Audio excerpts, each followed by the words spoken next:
Hello dear student, इस video में जो है हम लोग भारत के संविधान में किस तरीके से संशोधन किया जाता है और उसका मेथड क्या है संशोधन करने का, उसको समझते हैं। तो सबसे पहले भारत के संविधान में संशोधन करने के लिए एक खास तरीके का बिल लाया जाता है, जिस बिल को कहा जाता है कॉन्स्टिट्यूशनल अमेंडमेंट बिल।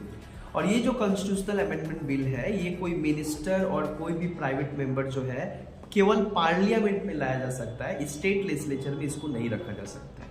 भारत के संविधान में आर्टिकल 368 जो कि पार्ट 20 में है, ये कहता है कि पार्लियामेंट के पास पावर है भारत के संविधान में चेंज करने का। उसको एक अमेंडमेंट के थ्रू जो है संविधान में चेंज किया जा सकता है। 3 तरीके से भारत के संविधान में चेंज किया जा सकता है, यानी भारत के संविधान का जितना भी जो प्रोविजंस है उस प्रोविजंस को 3 तरीके का मेथड इस्तेमाल करके जो है चेंज किया जा सकता है। सबसे पहला है सिंपल मेजोरिटी। सिंपल मेजोरिटी अर्थात 50% मेजोरिटी के थ्रू जो है संविधान के कुछ प्रोविजन में जो है चेंजेस कर सकते हैं, जैसे name of the state, establishment of state, establishment of union territory,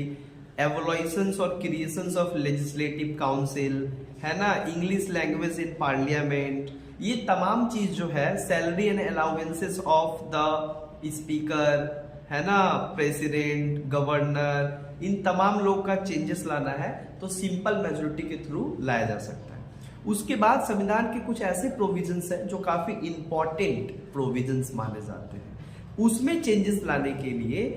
आपको स्पेशल मेजोरिटी का जरूरत होता है, जैसे कि fundamental rights, fundamental duty, DPSP, ये तमाम जितने भी प्रोविजंस है, इस प्रोविजंस में अगर चेंज लाना है पार्लियामेंट को तो 2/3 मेजोरिटी यानी कि स्पेशल मेजोरिटी के थ्रू इसको पार्लियामेंट से पास करवा के किया जा सकता है। वहीं पे अगर बात किया जाए तो अगर संविधान के कुछ फेडरल मैटर्स को अगर क्या करना है, चेंज करना है, तो उस टाइम पे पार्लियामेंट को special majority with the rectification of the half of state, यानी स्पेशल मेजोरिटी 2/3 मेजोरिटी, उसके साथ साथ भारत में जितने भी स्टेट हैं वो आधी स्टेट का समर्थन सिंपल मेजोरिटी के थ्रू मिलेगा, तभी जाकर क्या कर सकते हैं हम लोग इंडियन कॉन्स्टिट्यूशन के जो फेडरल मैटर्स हैं, like federal system, distributions of executive power between union and state, distributions of legislative power between union and state, है ना, ये तमाम तरीके का इलेक्शंस ऑफ द प्रेसिडेंट, ये तमाम चीज में अगर चेंजेस लाना है हम लोग को तो हम लोग को 2/3 majority plus half of state